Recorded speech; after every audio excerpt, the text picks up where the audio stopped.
This book, our Constitution, protects our society and empowers us to govern. The Protea leaves are us, the people, who freely elect our voices in Parliament. The drum calls the people of Parliament, through whom we govern together. And the sun is our country, healing our past, improving our lives, and energizing our potential. Together, our Constitution, our people, our Parliament, and our country are building our great South African nation. Parliament TV, Channel 408 on DSTV.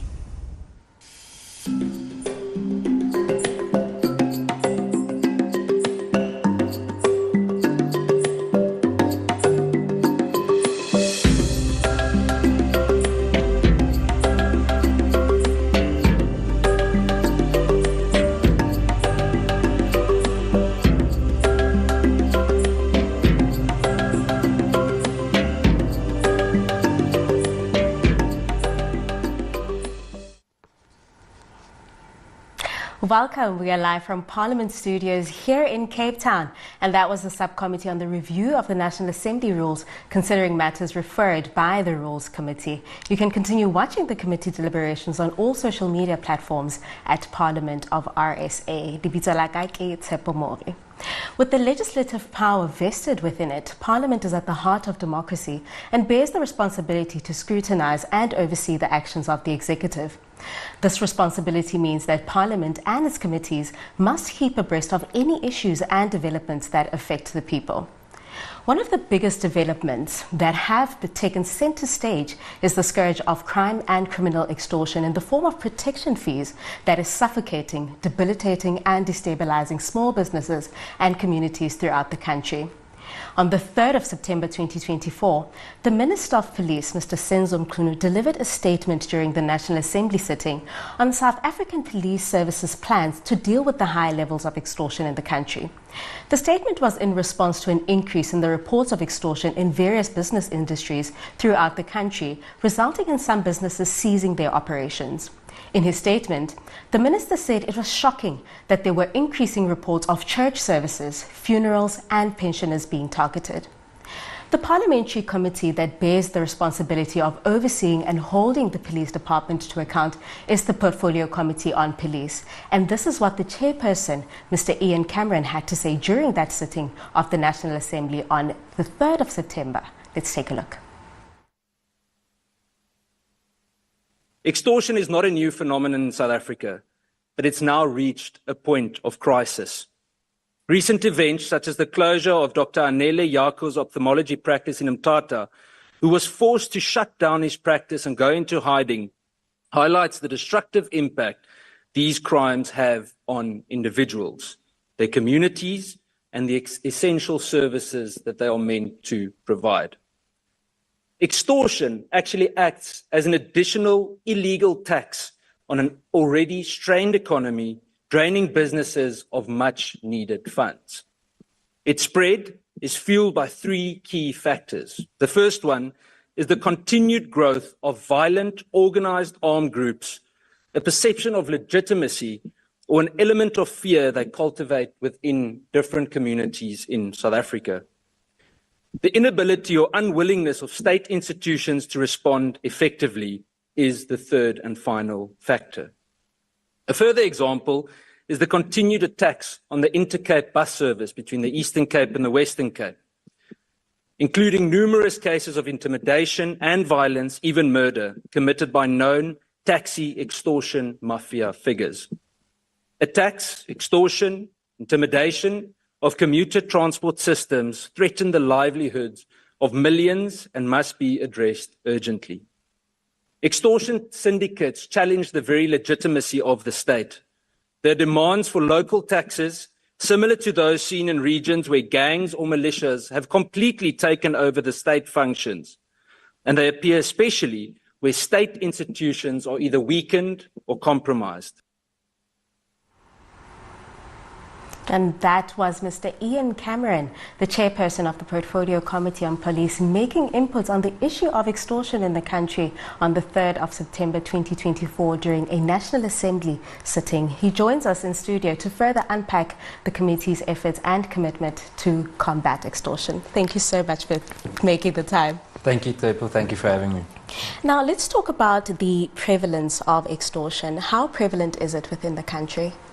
I think, we sometimes have this impression that it's only with regards to protection fees for certain businesses or something like that, but it's come to a point where it's touching on every single aspect of business and other parts of life in South Africa. Even some schools are threatened to pay some kind of a protection fee. The other day I was speaking to an elderly lady in the Cape Flats in a part of Gugulethu that was saying that some of her neighbours actually have to pay protection fees just for their own parking outside their houses.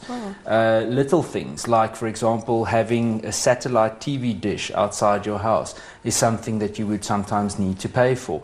So it's become absolutely ludicrous, and I think it's because the lack of consequence has grown over time to the point where they see it as an easy way to get quick money, and therefore they engage in even low-level targets like the poorest of the poor. But then we also have businesses, like I mentioned in that specific address to the National Assembly, where you've got businesses like Intercape Bus Service, who has been held hostage by the taxi industry for quite some time. And it's almost as though certain parts of government sometimes have a little bit of additional caution when it comes to something like the taxi industry. Now, with that, you've just mentioned a few different types of extortions. Let's talk more about that, because we've heard that they manifest differently. I mean, we predominantly know about the protection fee, of course.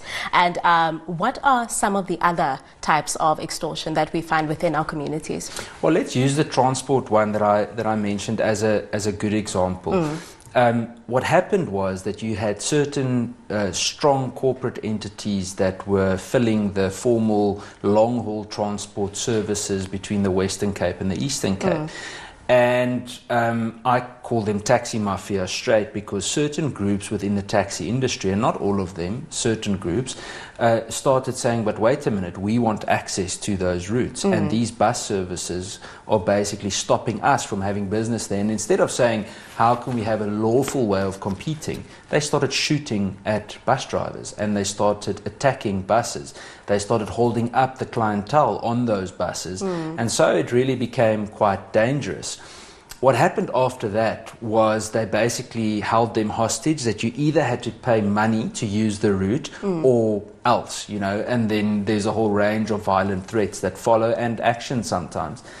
And when it started being followed up, now unfortunately the private sector to a large extent stepped in to try and fight this, even took the police to court, the police minister to court, the previous police minister, and it really has become quite a hairy fight. What also then happened was that they would literally go in, for example, Cape Town bus station. And they would say, we're taking control of this office now. And they do it by force. And unfortunately, you've got certain businesses that have continued to sell the tickets of these new illicit bus companies that don't have the permits that they need, that don't have the licensing that they need. And that's just one example of many. I'm just trying to indicate how it's now influencing people that are completely dependent on that form of transport, the dangers that it has for them, but then also you can imagine on a job creation and a job security level how it's actually negatively impacting that and creating a very dangerous kind of new culture within which people need to survive. Now, Chair, what in your opinion then is the sudden scourge of what happened? It seems like we slept one night and we woke up and we were all just held ransom with the issue of extortion. Yes, I think, to be blatantly honest, I think in terms of townships specifically, it's been there for a long time, and it's slowly but surely it has increased, but it has been there. But it's almost as though sometimes I feel like a little bit of a cold shoulder was given because it's in the township, it's their problem. And that can never be our approach, because it doesn't matter who's impacted. It is not fair. It's not the right thing. That's not upholding the rule of law. So It has, although increased. Now, there's an interesting dynamic that fits in with extortion, and that is the trend of kidnapping also increasing. Remember, kidnapping is basically a type of extortion. It's the same principle. You do something to force someone into giving you some kind of, let's say, financial payment of some sort. Now, it's interesting that too has increased with this trend of kidnapping along with other illicit types of trades. Now, if you look at kidnapping specifically, I believe it's become more of a lucrative business model, and I'm sorry to say it so, almost casually, because it is very serious, but it has become a norm because it's an easy way to get money. And if you look at something like kidnapping, if you get caught and you are actually prosecuted, you might get 5 years in prison, which, I mean, compare that with the cash that you get back compared to robbing a jewelry store, getting caught, doing 15 or more years in prison.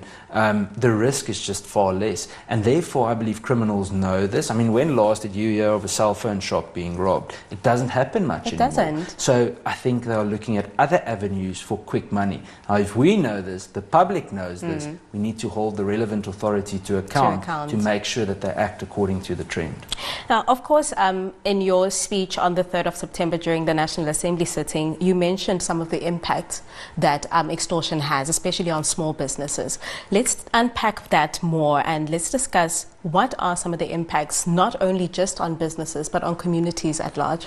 Let's use Mthatha as an example. The Eastern Cape has been literally numbed in some parts by extortion, and I would like to say extortion and kidnapping. It really is a crisis. And the one example I used was a specific ophthalmology practice that actually had to close down because of the threats that they were receiving. Now, that is the difference potentially between life and death eventually, because that means that you can't get medical care if the medical facility doesn't engage in some kind of a criminal activity. And this is horrific, because that means that a very basic right of receiving the relevant medical care is actually denied by a group of criminals.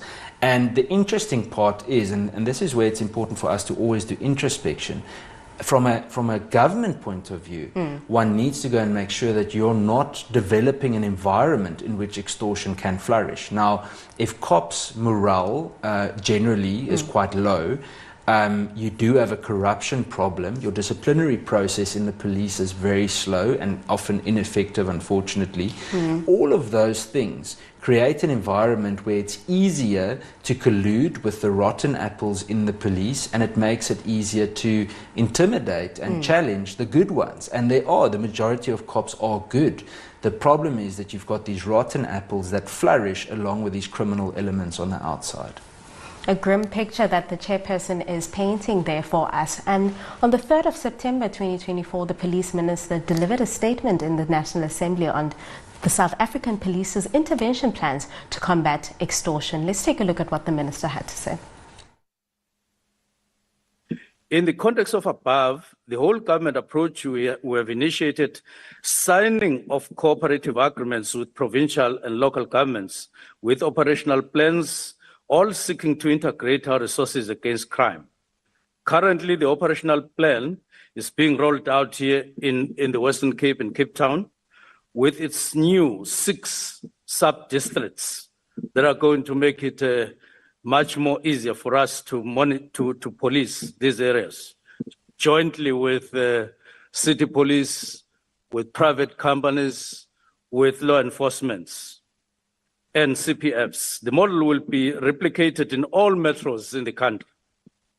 The operational plan will include CPFs and private security companies, as I've indicated. The Eastern Cape and Nelson Mandela have agreed on the operational plan, and it is currently being rolled out, and we will be launching it soon. We're meeting Gauteng on Thursday this week on the same program. Next will be KZN on the 19th and the 20th of this month. All these metros coincide with the concentration of crimes in the country. And this alignment will help us fight much more effectively in an aligned way in terms of resources. We're also holding a series of meetings with sister departments on collaboration against crime as per National Integrated Crime Prevention Strategy. This Friday, we're meeting as JCPS cluster to tighten up our act and to come up with better synergies. The deadline for us to complete national policing policy is the end of October this year. This will, among other things, deal with police stations, just the definition of a police station, just the norms and standards of a police station, urban or rural. We need that so that we define what a police station is. And it will relate to infrastructure and application of such norms, including where police live in their barracks and all of that.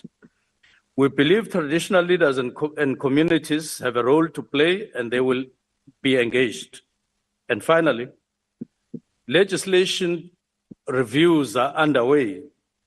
1 is SAPS Amendment Bill, 2, CIRA, 3, CSPS Act, 4, Critical Infrastructure Amendment Bill, and 5, overhaul of Criminal Procedure Act by Department of Justice and as police who are participating. And this is important.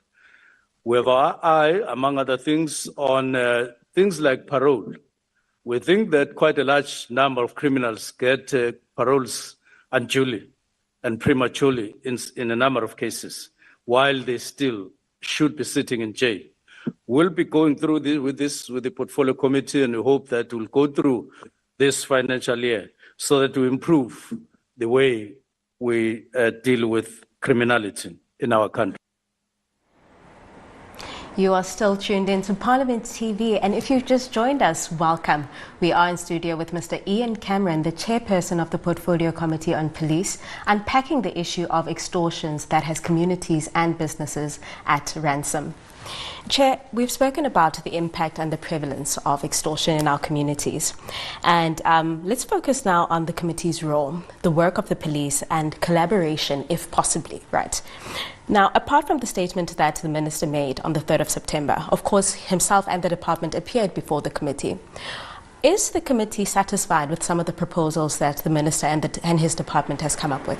So I think it's important that we actually divide the two. When it comes to the Minister's statement, I think he's really indicated all the correct things. The fact that he openly acknowledges, first of all, that there are challenges is something we haven't seen before, that a Minister actually acknowledges these are the real challenges, and where he openly then says collaboration is key with private sector, with other parts of government, whether local or provincial, and that we must do that. And you would have seen that he has signed a number of cooperative agreements over the last few months in different provinces, and those are all, I believe, steps in the right direction. Look, legislation already indicates that the police must work with all the relevant authorities locally and provincially.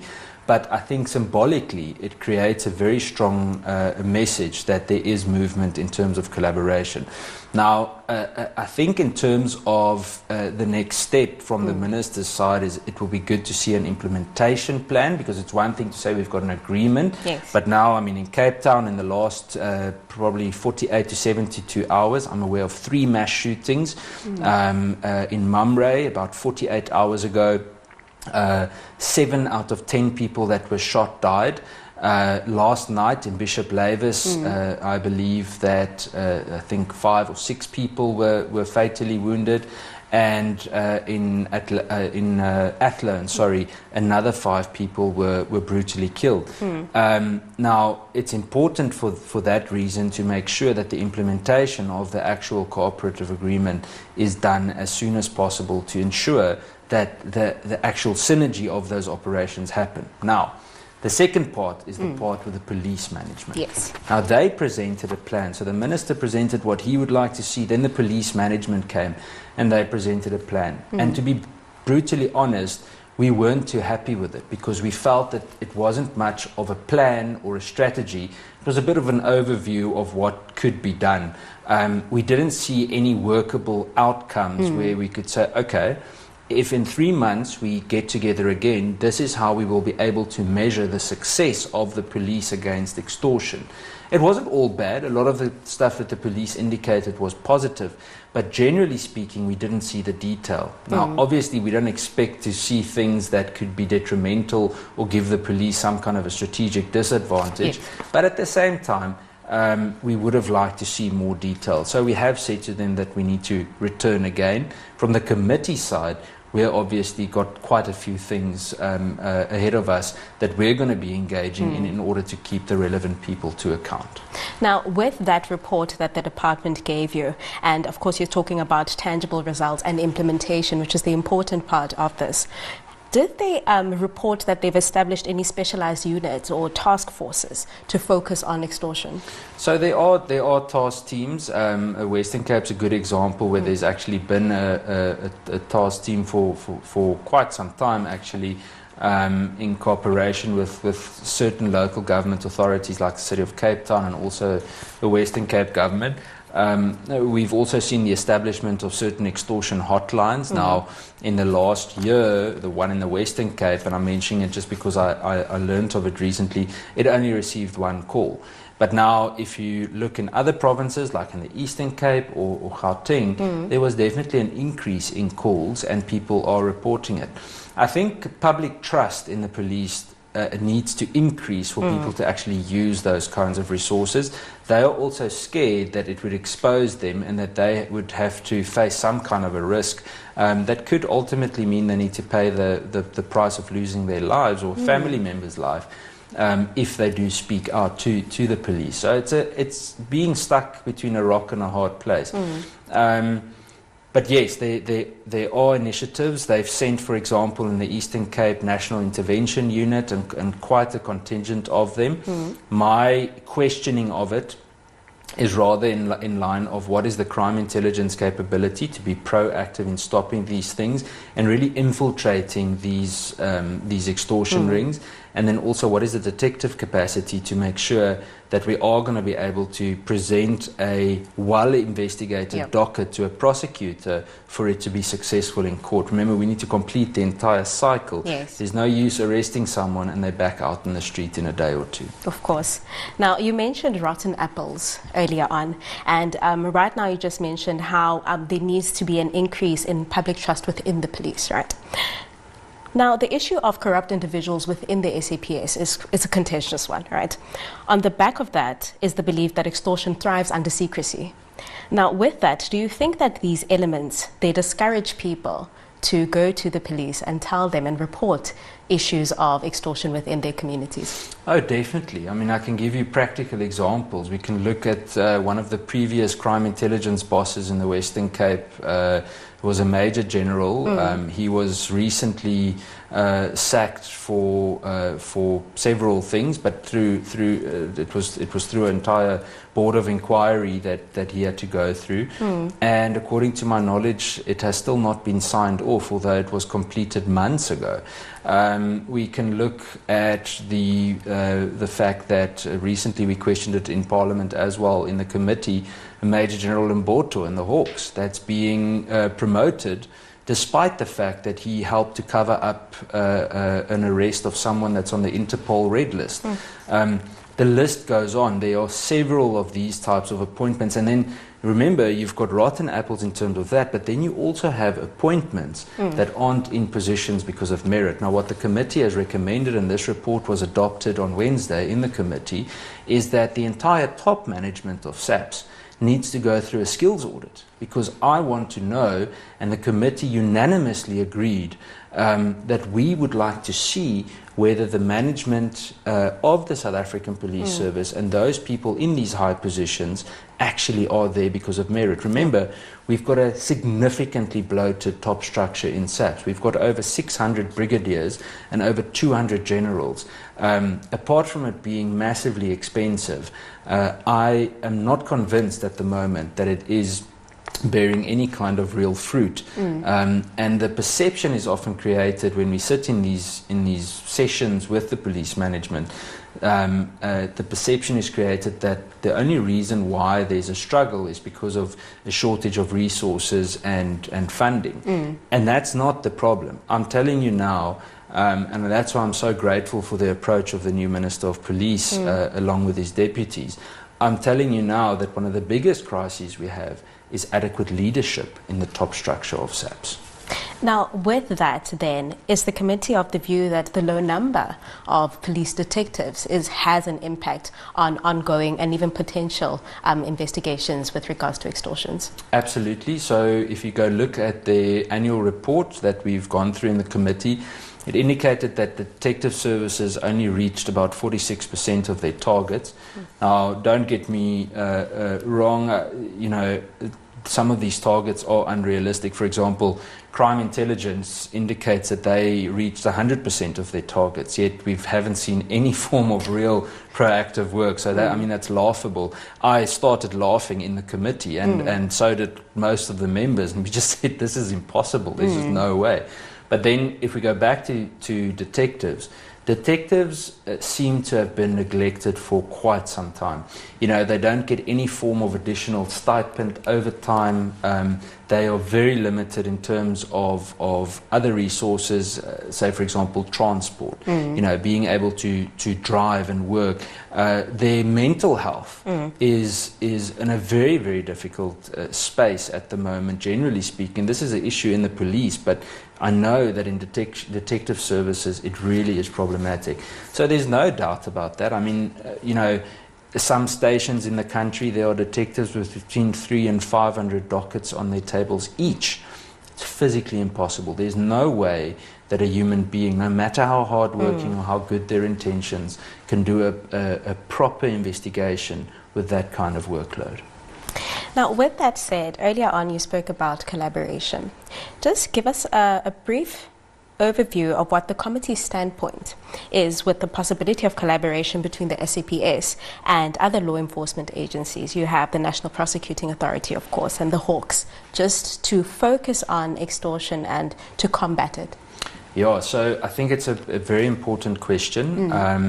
First of all, something that we have been, and I'm carefully becoming more optimistic about it. We are seeing good success recently, especially with more, let's say, bigger organized crime kind of linked to extortion cases where the MPA, the Hawks, let's say Hawks and SAPS together, are showing success. We are seeing that cases from years back are now coming to fruition. We are seeing that people are appearing in court, high-profile figures too, so that's positive. We would obviously love to see an even more integrated strategy. I think it's important that the prosecutor, for example, and the detective should almost work hand in hand continuously. And this is where something like the Scorpions in the past worked so well, because you had that investigative and prosecutorial power right there in one team. And it's something that can happen. We're seeing the MPA developing the investigative directorate. And honestly, I honestly think, and I know it's not within my jurisdiction, justice as such, or the MPA, but I must give them credit, because over the last few months, I'm really seeing a lot of high-profile people that we never thought would be facing their day in court. That we're seeing now. People linked to state capture with regards to the Guptas, Transnet, you name it, they're starting to appear. And I think we need to give credit to that. And there's something that the management in the MPA seem to be having done right. And I think it's obviously taken long, and it's frustrating. I'm sure it frustrates them too.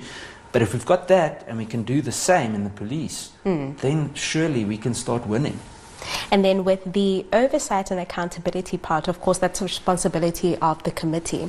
Is then the committee open to collaborating with other committees within Parliament, such as the Committee on Intelligence, to ensure that we combat the crime of extortion?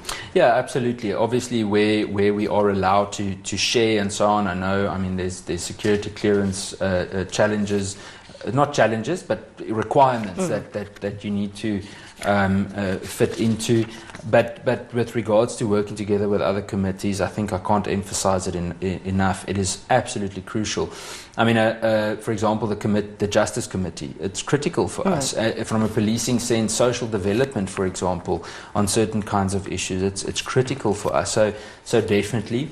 And I mean, within the next few months, we've got oversight visits to all the provinces worst affected by extortion, and we've now adopted the preliminary or interim report on extortion in the police committee, and it was fantastic to see it was unanimously adopted. There was not one party that objected to it. In fact, it was fantastic to see that when we wanted to adopt it, everyone raised their hands together.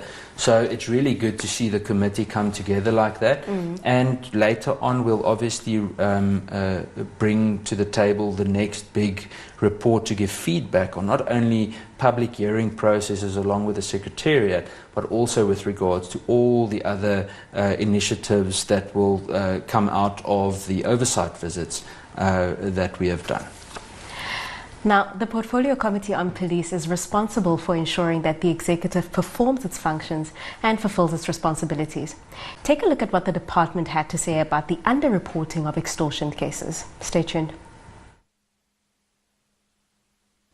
The challenge of extortion, which greatly affect a lot of people, is that it's underreported, and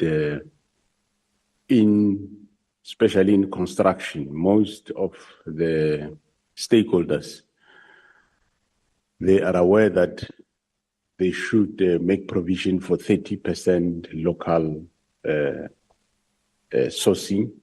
But however, that is a problem because there's nobody that really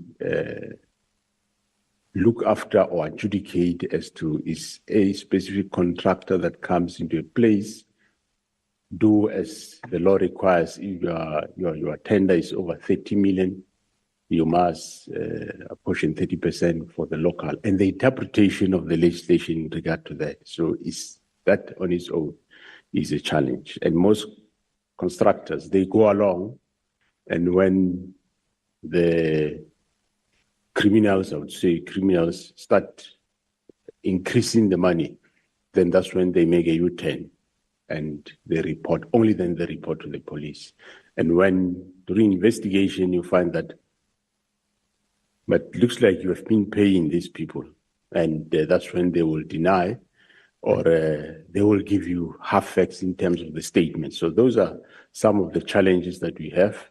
And but we, in other areas like your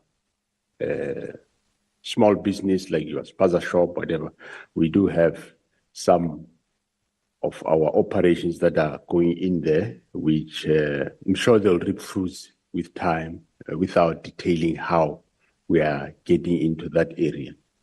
But in general, that is one of the problems. And also the fact that people are required, once the tender is out, that it be gazetted, everybody see that so-and-so got a tender of so much. That on its own, it makes the specific contractor vulnerable to these people, because they will then come out and say as to how much they're going to get to the specific contractor. And that was the oversight meeting of the Portfolio Committee on Police held on the 10th of September 2024, where Minister Mchunu and the Police Department briefed the committee on the SAPS's plans of intervention to combat the crime of extortion in South Africa. We are still in studio with the Chairperson of the Portfolio Committee of Police, Mr. Ian Cameron, discussing this widespread issue of concern. Chair, we've spoken about the impact, we've spoken about prevalence, we've spoken about the committee's role in terms of oversight and accountability. Let's talk more about plans and the legislative framework, right? And any policies that the committee wants to commit to ensure that extortion we combat it. Now, we understand that the Portfolio Committee has now adopted a framework, right? And it will utilize this to monitor the implementation of the plans of the SAPS and the Minister's Department. Give us a brief rundown of what the framework is and what it wants to do and what it will ensure that the department will achieve. So firstly, I think we're waiting for the outcomes that would be able to indicate whether there is success or not. Because at the moment, we're still waiting for the police to tell us. But if we've reached these targets, then it means there's a decrease. Because if I go and do oversight in, for example, Tata, and I want to determine whether extortion is being successfully combated or not, I need to be able to measure it properly. So we're still in discussion about that. But apart from that, what we are going to be looking into and what we've already started inquiring on is first of all, what is the dedicated capacity in areas where extortion really is prevalent? And has there been consultation on a local level between the relevant investigative authority and the prosecutorial authority? Have they gone and dug deep to determine how they will not unnecessarily rush the case, but fast track it, make sure that it is done with the relevant urgency? And I must go back to what the National Commissioner says, because I can't blame people for not wanting to go and report it sometimes. I also want them to report it, but people are scared because they don't know if they can trust the police. So if we don't change that, the picture from the top down needs to change in terms of being able to trust a leader with integrity, then we can't expect people to change their reporting. Apart from that, as I've said in terms of the interim report, we will also then continue to look at specifically the Eastern Cape, KZN and the Western Cape and go to the very areas where this is so prevalent. Now, the challenge that we have and that we wanted to do is obviously public hearings, but the challenge with public hearings is it exposes people in that very community and the risk of it is very high. So we've changed the format and we're planning to engage with different policing forums and community safety structures in those relevant areas and then channeling a public engagement through them and doing it virtually, along with the coordination and support with the Civilian Secretariat of the Police Service. If we do that, I think we de-risk it to the members of the public. It gives them an opportunity to speak straight. Obviously, technological barriers will be challenging, so we're going to have to see how we're going to work around that. But we're trying to do it to make sure we don't end up causing people to be killed. And again, it feels horrible to say it so casually, but that is the reality that we are facing. I think that in a nutshell. And then in the beginning of 2025, there are two very important visits to both the Eastern Cape and KZN being planned. Okay. And we've seen in KZN specifically, and I must mention this and emphasize it, I've seen some criticism regarding the way that the Provincial Commissioner in KZN has approached some of these organized crime groups. But people need to take certain things into consideration. One is that it is a province known for hostility and that a lot of organized hitmen often are hired from KZN to other parts of the country to form part of certain organized syndicates. So we cannot expect to have coffee and tea with these criminals. They're not there to play nice. They want to kill the police. They want to kill innocent people. Secondly, the use of force must be proportionate, and that's very important. If someone shoots at the police, they mustn't cry if they get shot dead in the process.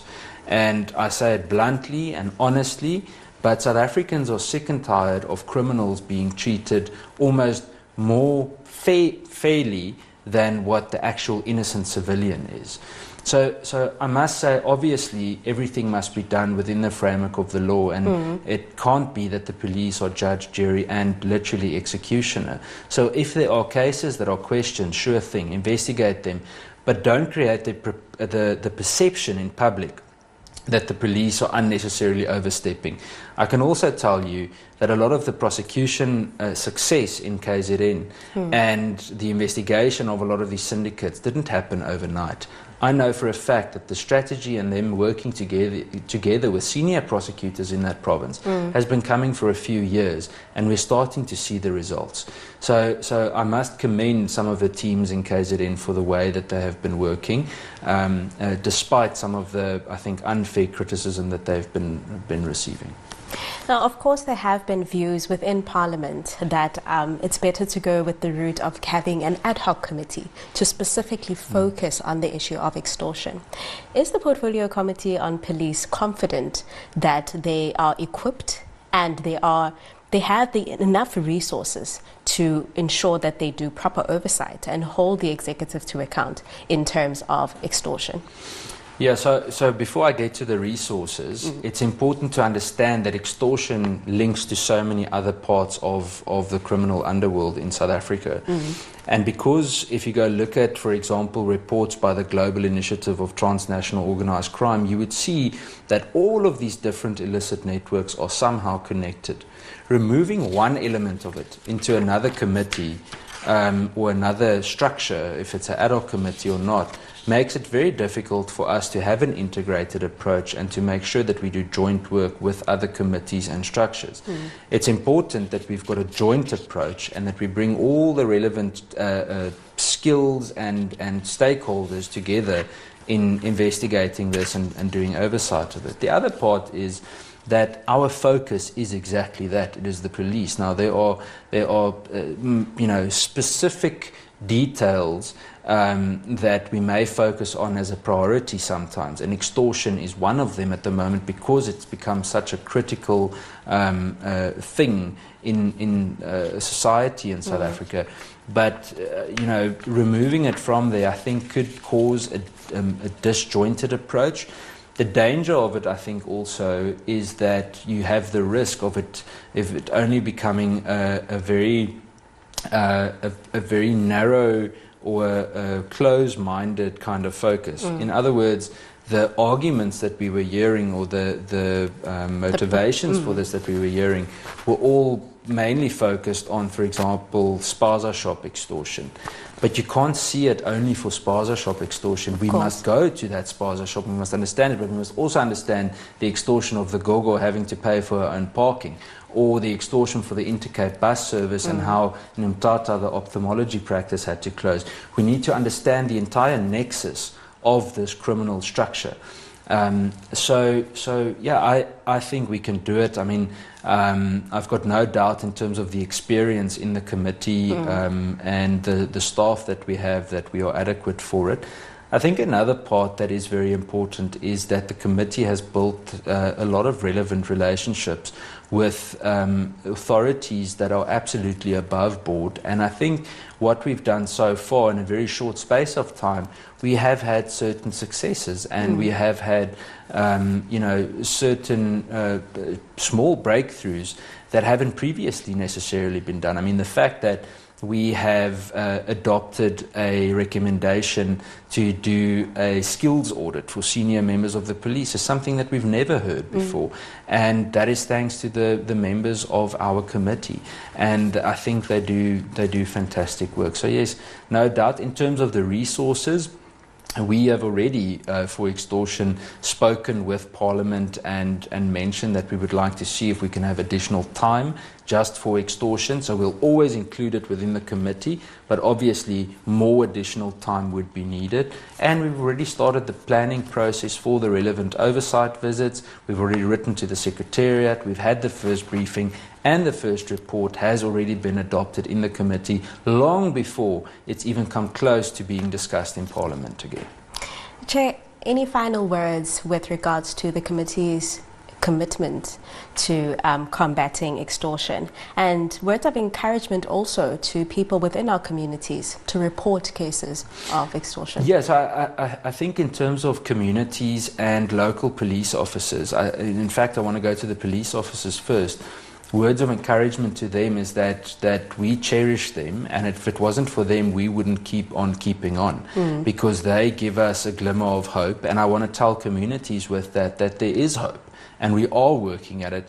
I can honestly tell you we have received record amounts of requests for assistance regarding service delivery on the ground, and even though some of it doesn't always fall within Parliament's mandate, we've really gone above and beyond as not only a committee but the committee staff team to really support and assist members of the public. So there's always hope. We've got such an opportunity to build a positive future, and I honestly do believe we can turn the tide. We are seeing successes. We just need to keep going.